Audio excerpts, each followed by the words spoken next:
culture is a buzzword that gets thrown around in business circles all the time. Your company has a great culture, has a poor culture. How do we build a culture? And that really is the question. How do you build a culture? Is it top down? Is it from the front lines? Or is it D, all of the above? Well, I'm excited today for this conversation. I have Liza Borches, who is the CEO of the Carter Myers Automotive Group, and she talks about her journey. She's a fourth generation dealership family member. But when she first started out, she thought maybe we could be doing this differently, really building roots in the community, both for our employees and for our customers. And over time, she has developed Carter Myers Automotive Group to one of the most enviable organizations out there, because in her philosophy, her mentality is every day, how are we making an impact on lives for both their customers and, more importantly, for their employees? So she shares her journey, what she does tactically to help invest in her team in order to grow this organization so everyone sees their job has a purpose and they're making an impact on people's lives. It's a really fascinating and inspiring conversation. I'm looking forward for you to hear this. So let's dive into today's episode of You're in Charge, Now What? With Liza Borches.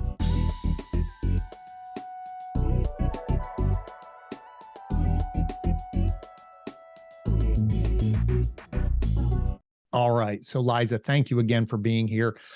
As I said to you just a few seconds ago, I'm very excited to chat with you because I've been a fan from the outside. I know we've probably crossed paths, but just your mission and the way you approach things, the more I've, dived into who you are and spoken to people who are in your circle or closer to you, it's just amazing what you've accomplished. And so I really want to unpack that. So my first question to you is, in my research, something that jumped out in your story or description or when people are talking about you, it's this idea of your mission is how many lives can we impact? And as a business owner, in all the research I'm doing, you're not talking about, well, how much are we selling? How much are we making? This concept of we're going to impact lives, both customers and our employees. So talk to me about where did that come from and how is that, or why is that your, grounded mantra, so to speak? Well, Glenn, first, I appreciate you having me on because I agree. I don't know that we've ever connected one-on-one, but I have watched you from afar and followed all of your different podcasts and posts for so long. So I'm really grateful for the opportunity to get to know each other a little bit better. Where this all came from, that it could be a long story, so I'm going to try to tighten it up for you. The reality is that I came into this industry not because I love cars. Mm-hmm. In fact, my family's been in this for 3 generations, and I always from the outside saw it as more transactional. I always heard how many cars we sell and how many customers we service. And we had some challenging times in our company back in the 90s. And it was how many cars do we need to sell a day to keep the company afloat. And when I went outside of our company and our market and was working for Honda out in California, I was visiting dealers around the country. I started seeing this holistic picture of the impact that the auto industry has on lives in so many ways that we don't think or talk about in our dealerships. Mm-hmm. And my eyes were opened to really understand how much our industry matters.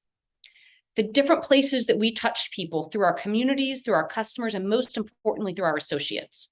So I think so much of the conversation in our industry talks about our customers, mm-hmm. and our customers are critical. But what I talk about in our new hire orientation, I take them through our whole customer experience expectations. And then I told them, I said, but there's one thing that is the most important part about creating a great customer experience. And I ask all of our new hires, what do you think it is? And, they throw out lots of ideas. Right. The most important part of the customer experience is that we've created a great associate experience. Because if you're not excited and enthusiastic and understanding the impact that you can make on people's lives by being a part of this industry, then there's no way we're going to have a great customer experience. And so it all starts with helping everybody understand that every time they pick up that phone, every time they answer an internet lead, every time they run into someone in town at Walmart after work, they have an opportunity to impact a life and help move it forward. Our everything we talk about is our mission is we're here to move lives forward. Right. How many cars do we sell today? How many lives do we move forward today? Because transportation helps people get where they want to go in life. And it's a big deal, not just from a financial purchase, but having safe, reliable transportation that fits your budget, that fits your family needs, and that helps you experience life, you know, whether it's going to work reliably every day, whether it's getting your kids to school, to soccer games, going to church, visiting loved ones in another state. Transportation is what gets you there. And so if we can help everybody inside and outside of our industry understand how much what we do matters, ultimately, it ties back to people. And we're moving lives forward, and we are blessed enough to be in an industry that matters that much. So that's, I guess, the short version. No, but that's great. What I love about that is that you're helping your team understand that it's not just transactional. It can be a conversation at Walmart. It is listening to someone and offering a solution, or just being proud that you work for your organization. But to that point, so here you are, you know, Honda early in your career before you came back and joined the family business, so to speak. So here you come in with this idea of moving live forward. Did you run into hesitation? You know, so again, if you're saying, well, I'm listening to business and it's all transactional, and now you're coming in to say, well, we need to care about our employees and we need to care about our customers. Did you get pushback in this idea of, you know, transactional versus, you know, maybe a long-term play, if that makes sense? Well, I didn't just come back in to run the company. I started at our small little Volvo store. We had 13 associates when I bought the store. And so all I was trying to do was create something special at that one dealership. Back then we had Volvo was our 5th dealership, but they were all individual silos. We didn't know each other. I didn't even know the general managers of our other stores. We didn't have relationships. And so I was just focused on that store. And in that store, I knew every customer. I personally called every customer after they came in for service. I sat down one-on-one with every associate. I knew their families. I knew their kids. They threw me my first baby shower. So I really started it without the language of moving lives forward. I didn't have that clarity yet. I just knew that the only reason I wanted to get into the retail side of this business was because it was the people business. And I loved the relationship part of it. And I knew that I could put roots in a community and make a difference. So I don't know that I had the clear vision back in 2003 when I joined CMA as to what the big picture for our company was. But I knew that if I could come into a small dealership, I could make a bigger difference there than I loved Honda and I loved the job I was doing. But I was calling on dealers who were making a difference in their communities. And I knew that I could do that too. So I really just started at our small Volvo dealership and quickly saw how successful. I mean, that store changed pretty dramatically in the first year that we owned it, really because of relationships and getting everybody on the team to understand how important those connections were and to move from being transactional to being relational. No, and I love that. And that idea of proof of concept, you know, sometimes I think everyone may think it's a good idea and they're going to say, well, go prove your concept out. But when you do prove that concept out, I agree. And I was sharing a story the other day. I was just on someone else's podcast and they said, you're always talking about people. And I said, well, I was in hospitality, and hospitality reminds me a lot of automotive in the fact that you have processes and you have, you know, structures, but at the end of the day, it's about the people and it's the experience. Yes, it's part of it is the food, but it's what surrounds that food that's going to get someone excited to come back. And it's the same thing. It could be very transactional. I could buy a Volvo from you and transact once and I'm gone, versus, well, why wouldn't I want to go back to what my father used to always have, is that person he always relied on to solve his issues or problems around a car. I need a car, I need a service car. There was one person. And if that person moved dealerships, guess what? We drove different brands of vehicles because that became that trusted partner. And I think what you're saying is by putting down roots, you're looking to be part of their family and help them solve problems and help them, as you said, move lives forward through that concept. So how did it roll then? Like, as you expanded your role, how did this blossom to where, you know, your whole dealership group now is known for this?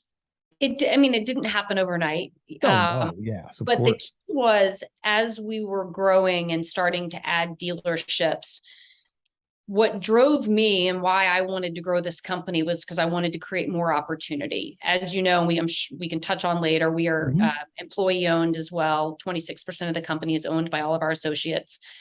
And my goal was to say, how many owners can we create really great futures for? And so then it was up to, how do I recruit people and other leaders in our company who have the same mindset, growing them from within, but also at the pace that we wanted to grow, we had to pull some from the outside.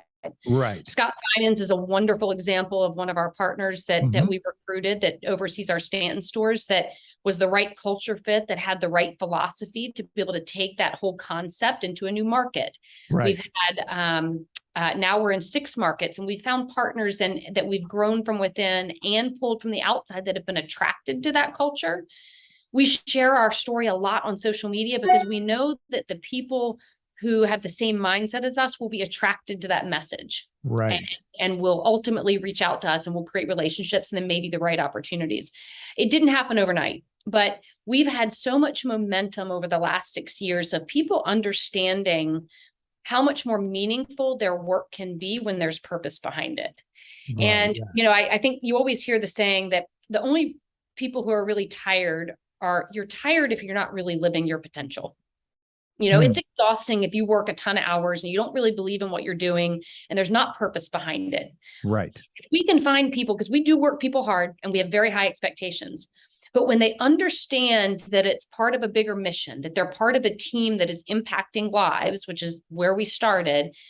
Yes, you might work a lot of hours and you're going to put in a ton of effort, but that should be creating energy and creating purpose and creating excitement in your life. So I think by sharing our story, we've attracted the right mindset of people. I'll share with you a story that happened to me this morning. Sure. It's might kind of maybe top off this particular issue that we're discussing. I was up at our Volvo dealership, which is across the campus from where my office is, and one of our associates who cleans service cars, he's kind of like a service porter, service assistant. His name is Ralph. It's wonderful. And I walked in and he introduced me to his daughter, Ashley, who is, she was hanging out at the dealership because her high school orientation was starting at 9 a.m. He's like, I just wanted to come in first and kind of get everything ready, make sure they didn't need me. I'm going to take her to orientation. And he said, but Liza, I want to tell you a story. I said, sure, Ralph. And granted, I was late for our 9 a.m. leadership training, but if I have an associate that wants to tell me a story, I'm going to stop and make sure I listen. Right. And he said, the other day, he said, a customer came in and he said, I was walking by the service lane and she was asking to have air put in her tires. He said, so I grabbed her car and I said, well, ma'am, would you like me to wash it for you while the technician's putting the air in the tires? And she said, that would be great. And so he took it down, he washed the car. She wasn't getting service that day and brought it back up to her. Well, about 7 days later, he said she showed up on the Volvo lot and pulled him aside and gave him a handwritten thank you note and told him that her car had never looked so clean and that he had completely brightened up her week. And he looked at me, he said, Liza, she made me really feel like what I do matters. And I moved her life forward that day.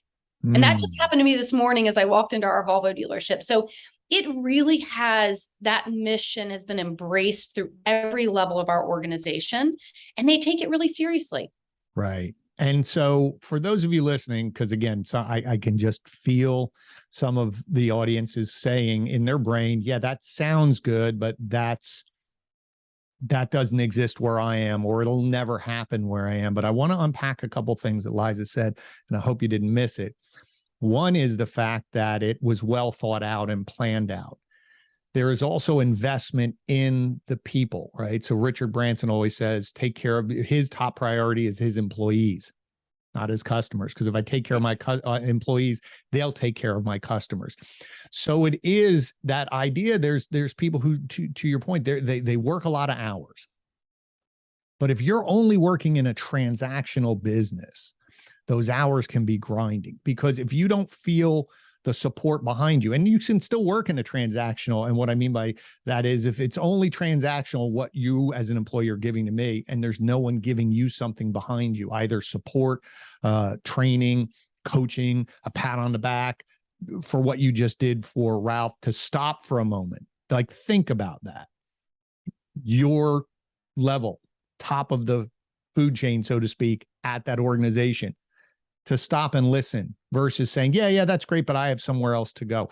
It's all of those little things that reinforce it, because what happens, I think, is there's a lot of places that talk a game, don't think it out, but don't support it in the micro moments of a day.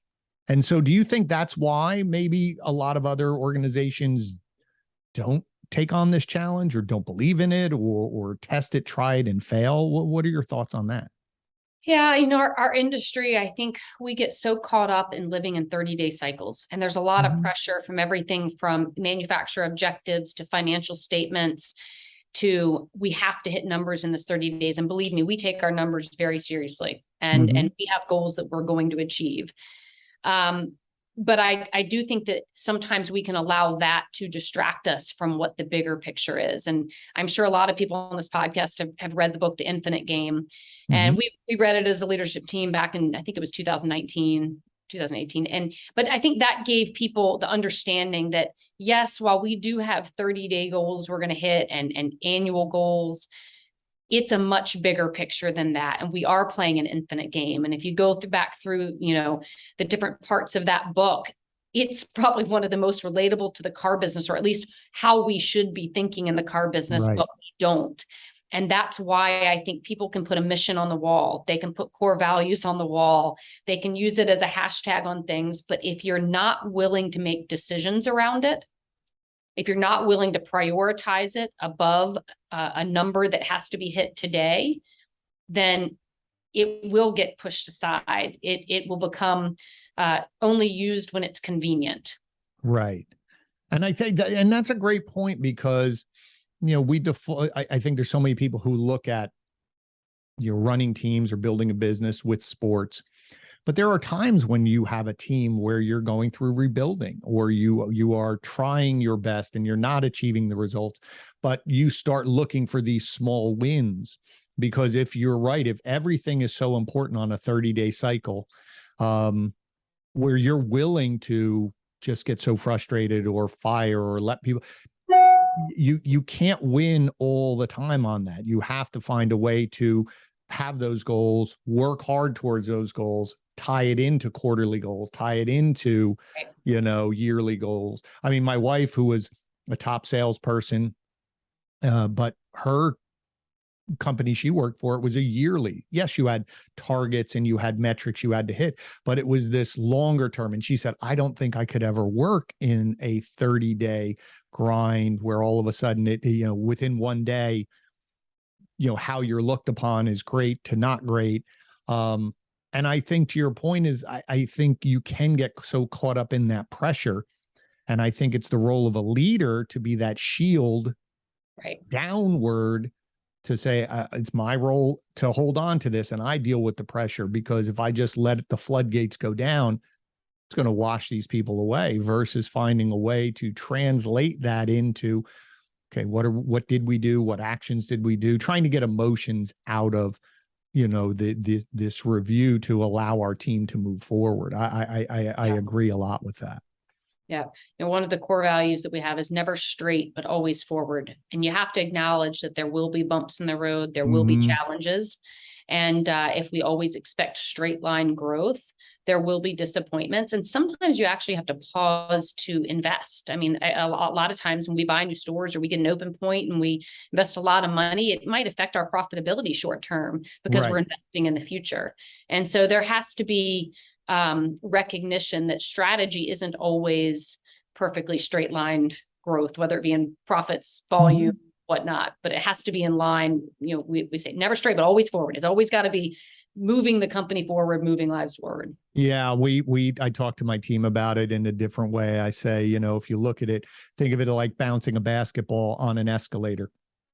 It's going to be ups and downs, but hopefully we're chugging along. But these waves up and downs, and you're right, sometimes your P&L is going to be heavy with staff, but you have to plan for growth, or else what happens is the growth shows up and your team's not ready to deliver, and then your experience suffers. So all of these, and that's the role, I think, of a leader, is to be And able to I'm see still that. envisioning trying to dribble a basketball in an elevator, and it would be going down backwards behind me. Yeah, it might be. So let me ask about you, because again, we've talked about the business, and like I said, I just admire that so much, and I think that's why you've had the growth, and I do think that's why you attract people, because I'm sure, and let me ask you this: do you get people who come from the outside and are sort of thinking this is too good to be true? Like, is this really? And so maybe for the first 30 days, they're looking for, when's the reveal going to be?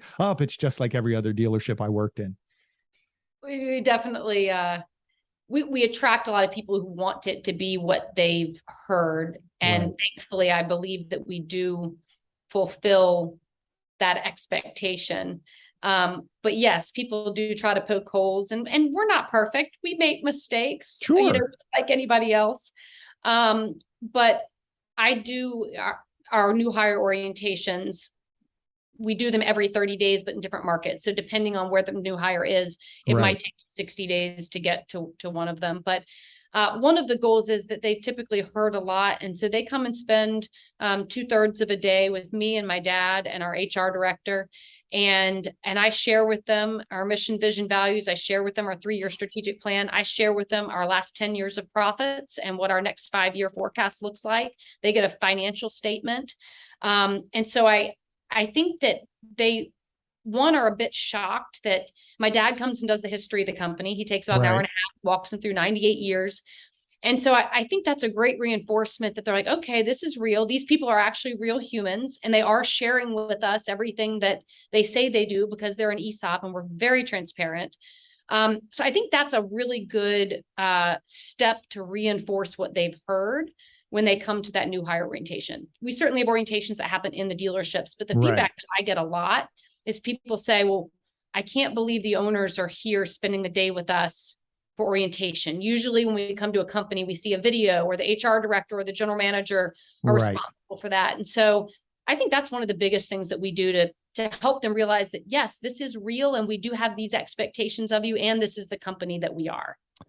Yeah, and I would say that, yes, I think having the owners there, but I would, what I want to focus on a little bit now is, I could probably find tons of dealerships that do a decent job, or maybe even a great job, new hire, impressing that new hire.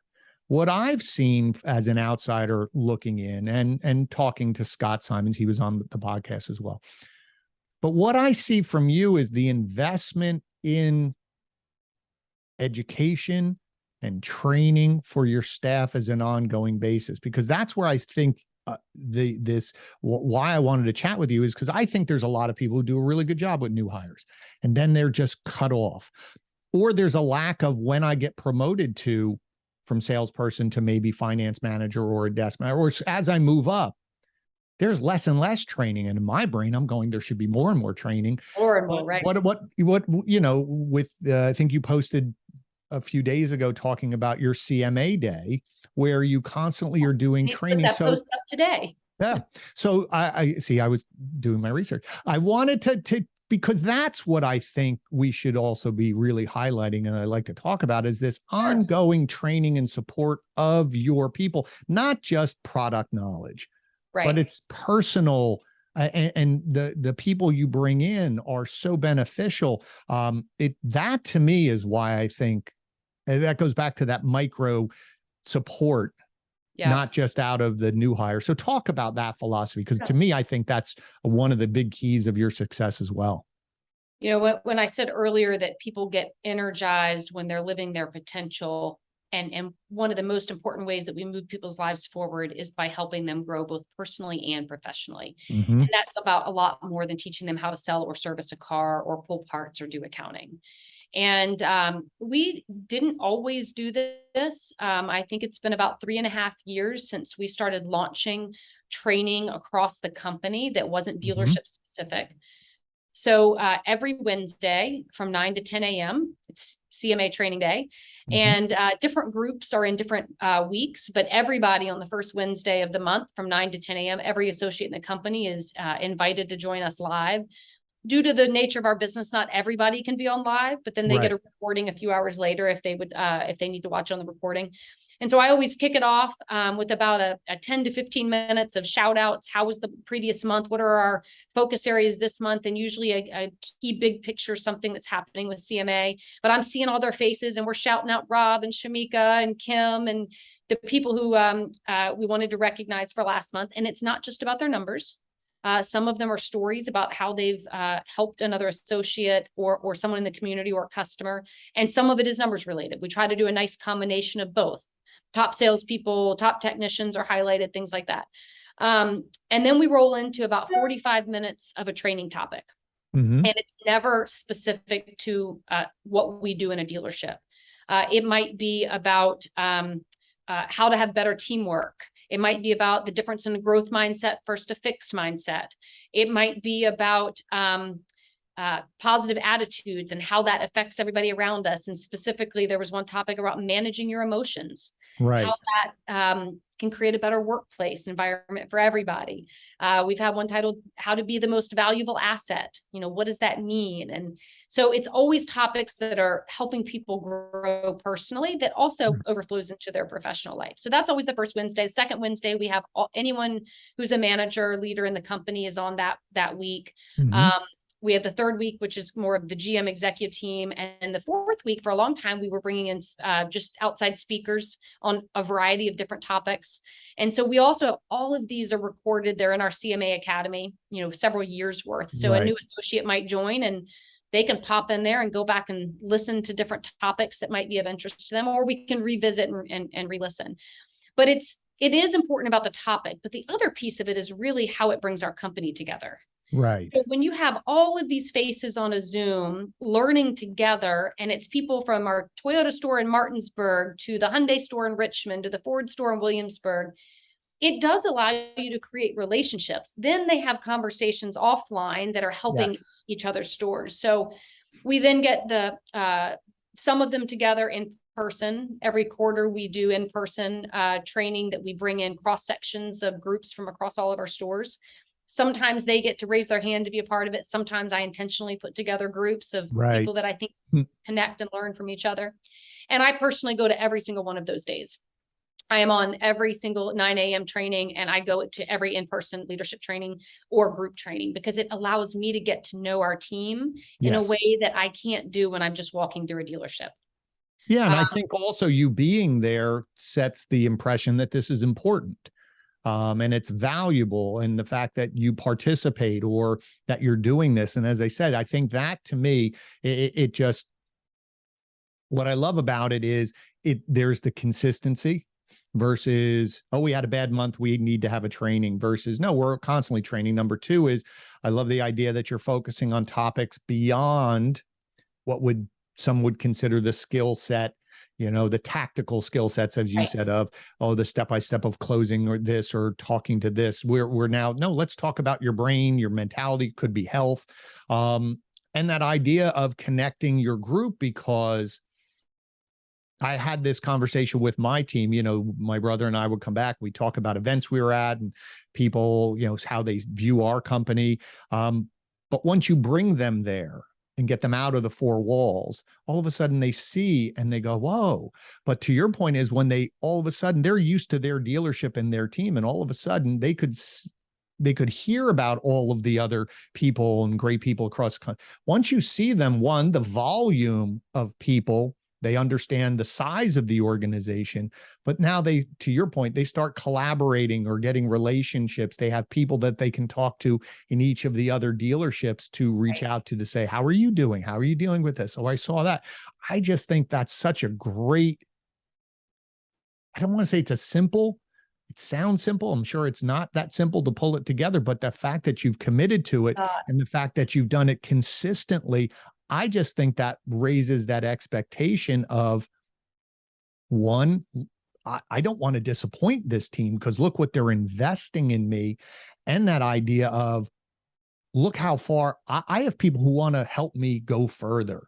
Right. That I think is just so inspiring to those individuals who are working there because they're surrounded by this high expectations, but also high levels of support. And I think that's why you can see that success or the growth. And as you said, building your team from inside out. That's phenomenal.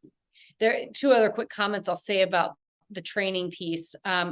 One, when I'm participating with them, it is the best opportunity for me to identify future leaders of our company. Mm-hmm. I get to see how they think.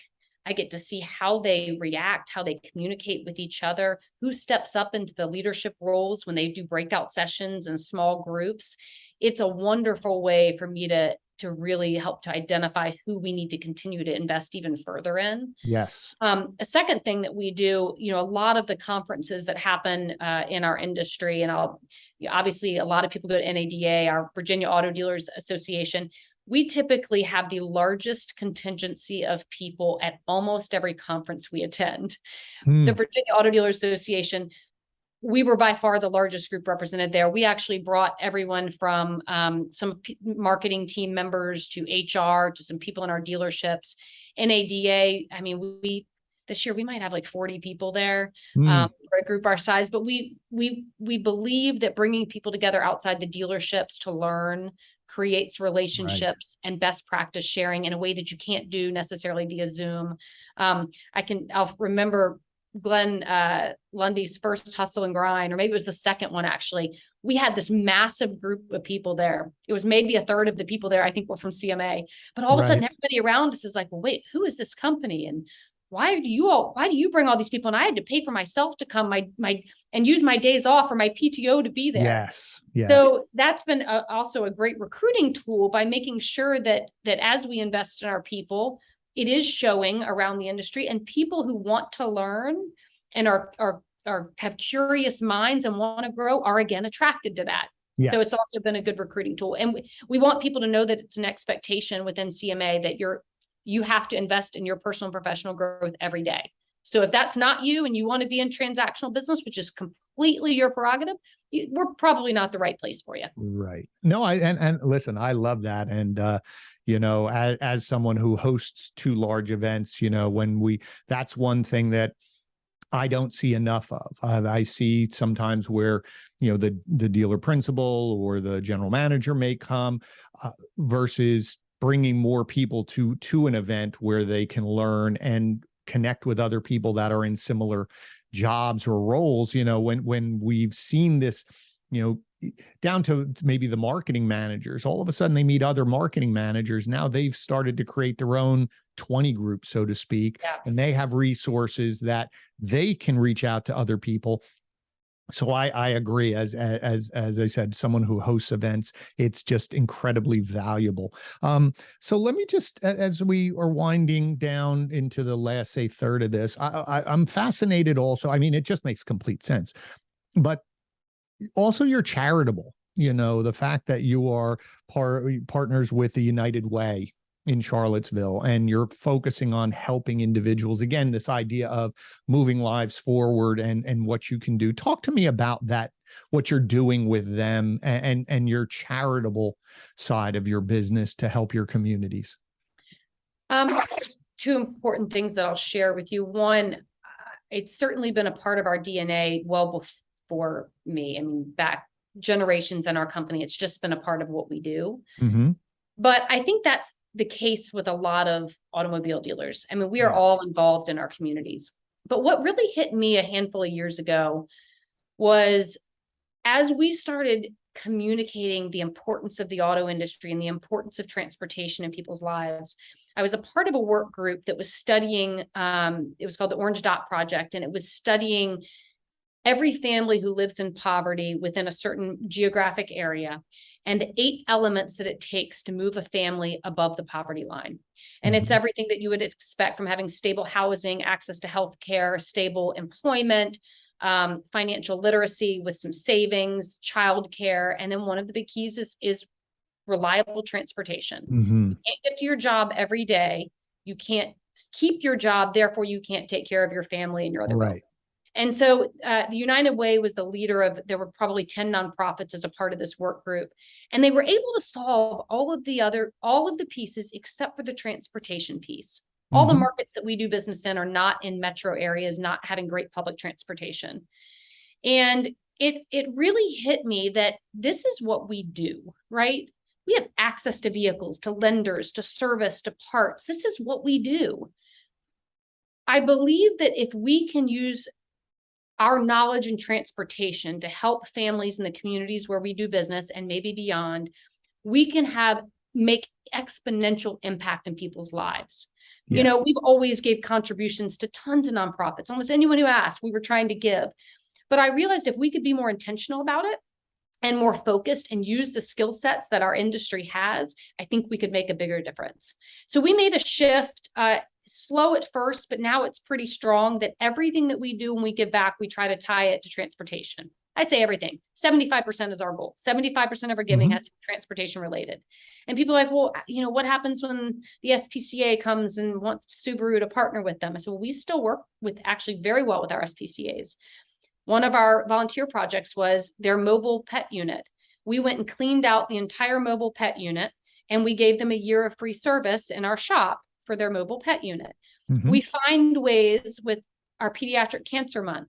We provide fuel cards and car repairs for families who are bringing their kids to have cancer treatments in all 6 of our communities. So we found ways that we can help in a more impactful way, tie it back to what we know and do.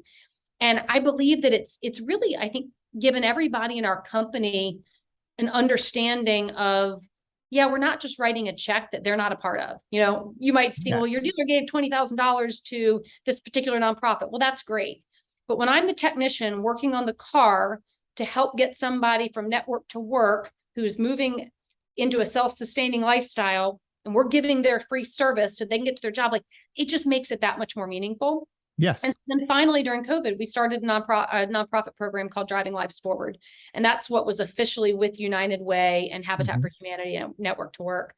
And what we do is families can be nominated through this program. If they have all the other areas of life covered, but transportation is the one thing that's holding them back, United Way might nominate them. We find the correct car for them. We put up the collateral, and that way they can get into a fair market loan.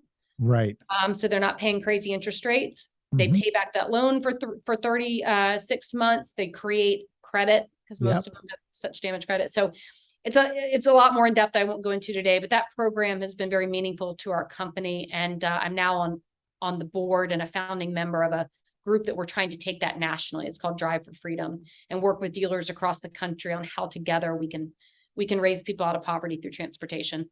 No, I see. What I love about that is the intentionality. You know, I was listening to a podcast today, and someone said, you know, he was talking to somebody about, you know, what was going on, and the person just looked at him and said, so are you going to complain, or what are you going to do about it?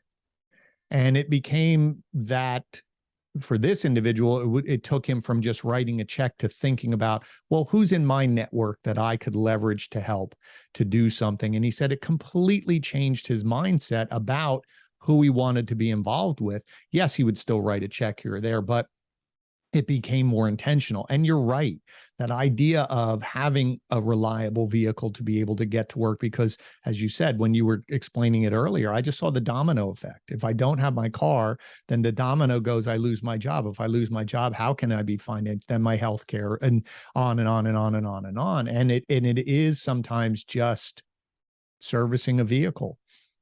And it does tie in. This is all so wonderfully, you know, circular, where you talked about it earlier. When your employees see that their work has a sense of purpose, besides just checking a box and I finished it. So to your point is, when I'm working on a vehicle, or I'm helping this person, or I'm driving this person, or we're giving them a loaner car to be able to do. Like there's more to it than just checking the box. And I think that out of the conversation today is these micro moments of purpose and intentionality. It builds that infrastructure where you have this organization that others look at.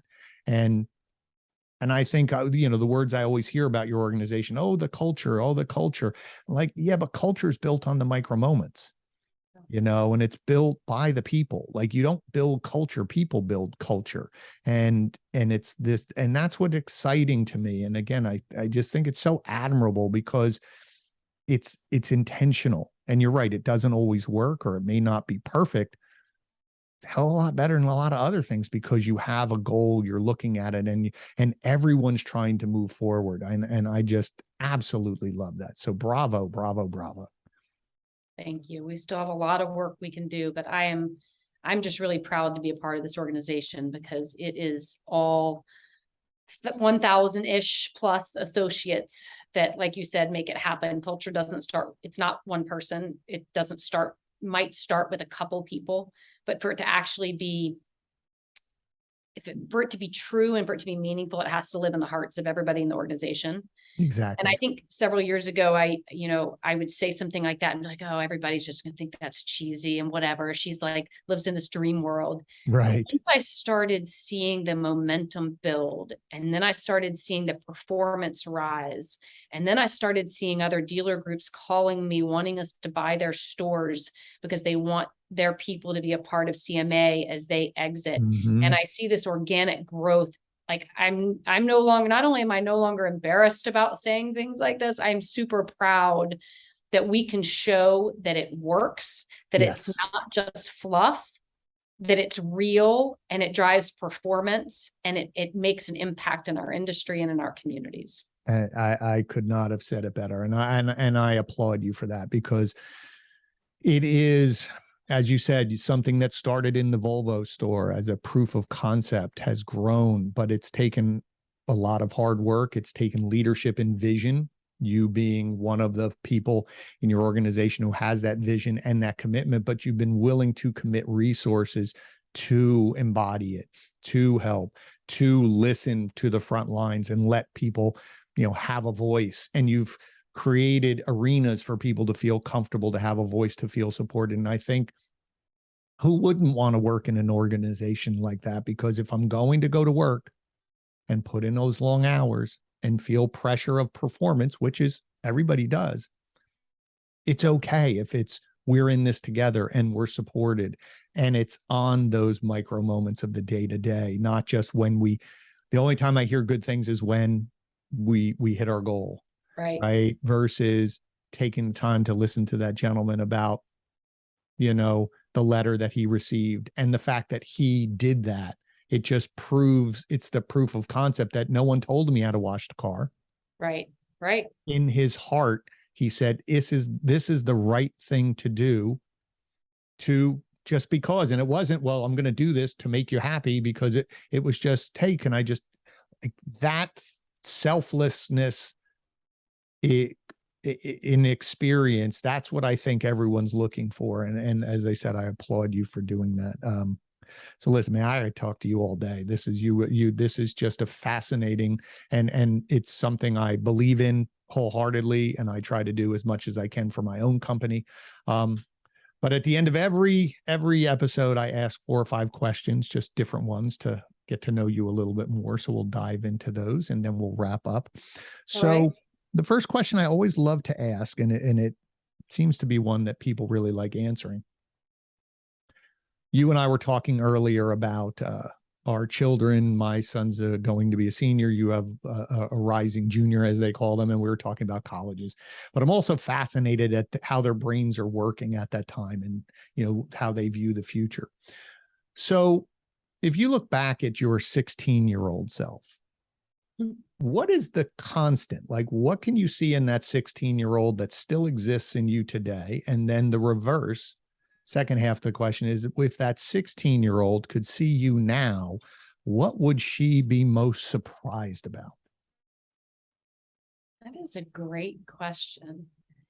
So I think the consistent piece, when I think back to my 16-year-old self, I was very active, very into sports, super competitive, constantly running, constant high energy. And that definitely has not changed. I am up bright and early. I'm out running at 5 a.m. Yes. I love to, any opportunity I have to continue to participate in sports with my kids, with my teams, by myself. But I think the bigger thing is the lessons that are learned through sports and the competitiveness, that spirit that was in me at 16 that's in me today.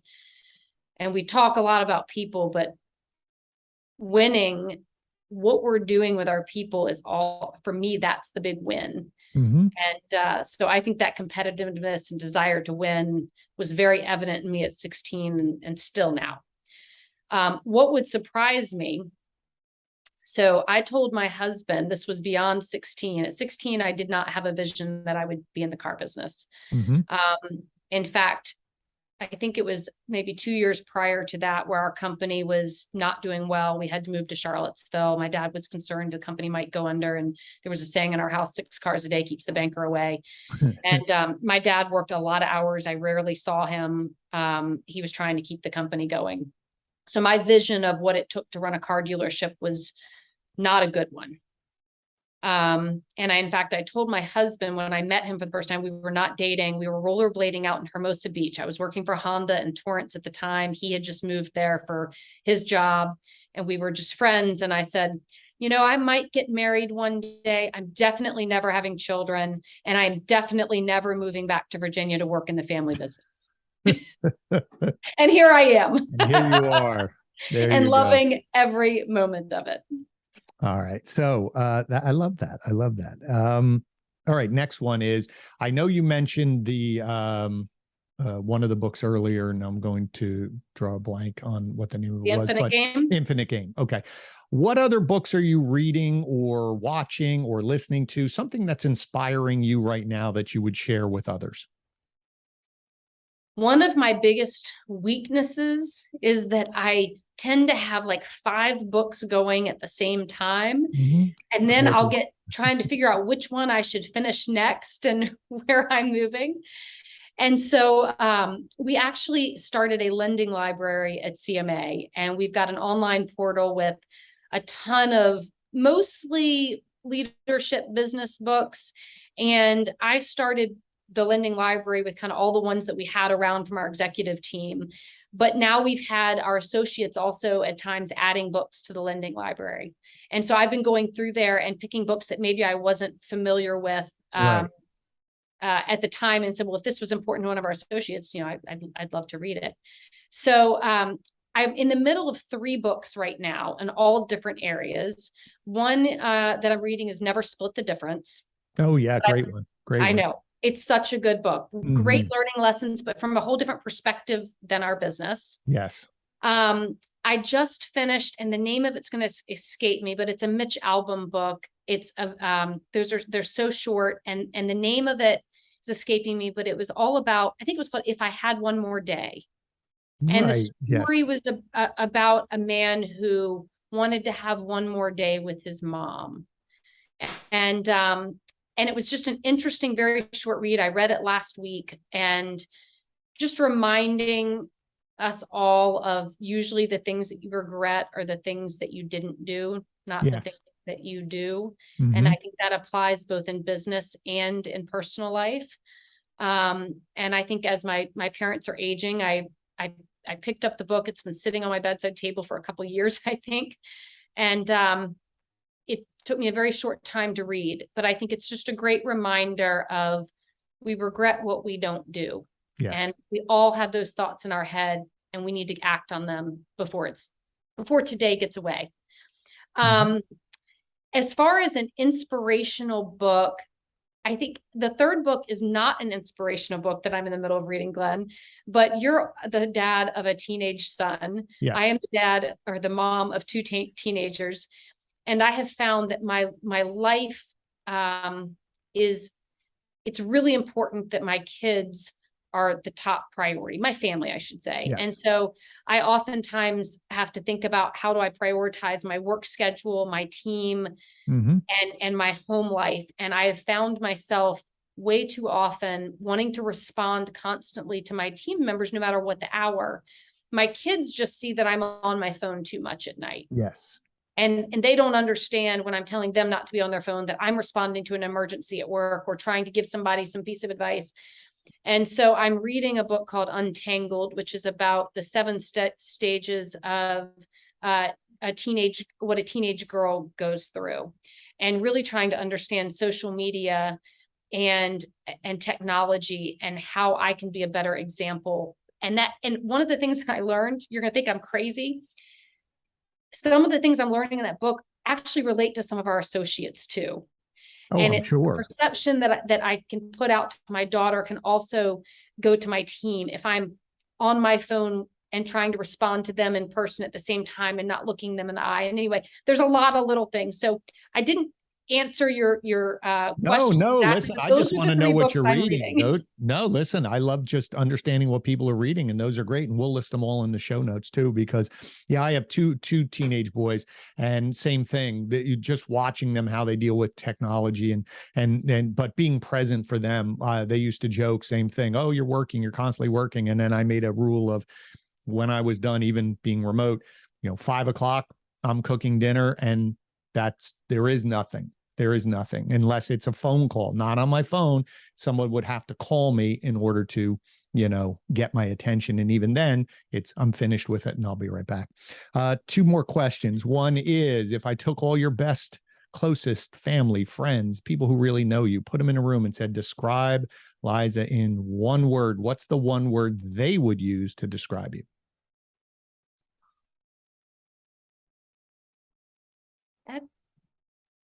That's really difficult.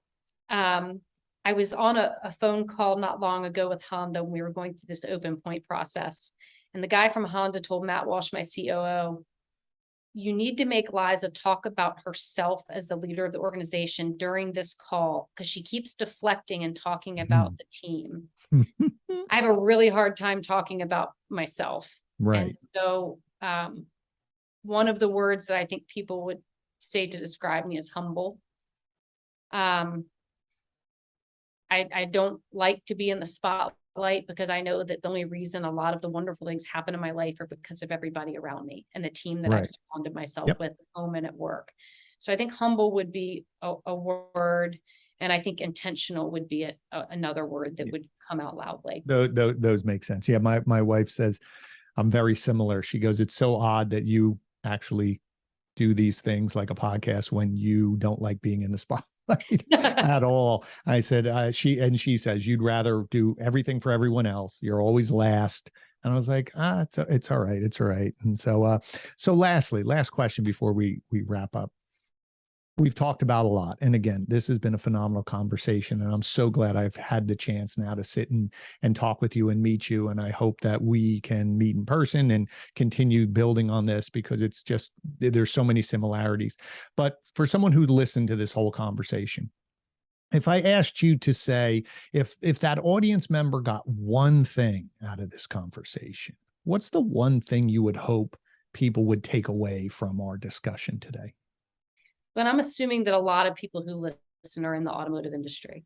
And so the one biggest takeaway that I want everybody who touches our industry to be thinking about constantly is to really grasp the overall impact of each daily action that every single person in this industry makes, how it impacts lives.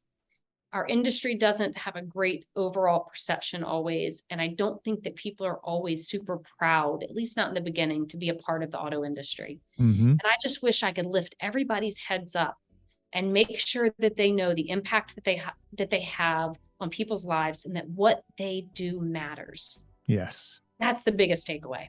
That's great. And I agree with you, because they're the people I've met in the automotive industry over the last 12 years, they're some of the most generous, giving people. It's that frustration of pressure of immediacy, or not knowing how to build processes, or playing that short-term, long-term game. It's not as easy, but you've set a great example of how to get there. So all of the audience may want to know, how can they connect with you, find you on social media? If somebody wants to connect with you, where should they go? And we'll list all that in the social media is super easy. They can find me on Facebook as Liza Myers Borches, Instagram, same thing, LinkedIn. I'm not much for TikTok. I'm only on there because my daughter is. My kids have banned me. They said, you're too old to be on it. So. I like to follow what she follows. Yes. But social media, those 3 areas, I will make sure you have my email address and cell phone number. You're feel free to post that. I am very easy to find, and I love connecting with new people. So friend me, follow me, and I would love to follow you back. Great. And folks, please do it. This is someone who you should be following and connect with. And truly, she is truly one of the most generous people. And again, thank you so much for being here. Audience, you know the drill. Please make sure that you follow. Please make sure that you subscribe. But more importantly, if you know someone, if you found value in this conversation and you know someone in your network that could benefit, please share it out. It helps the podcast grow. I appreciate that you're here with us. With Liza and I, there's a lot of places that you could consume content, but the fact that you spend some time with us really does matter.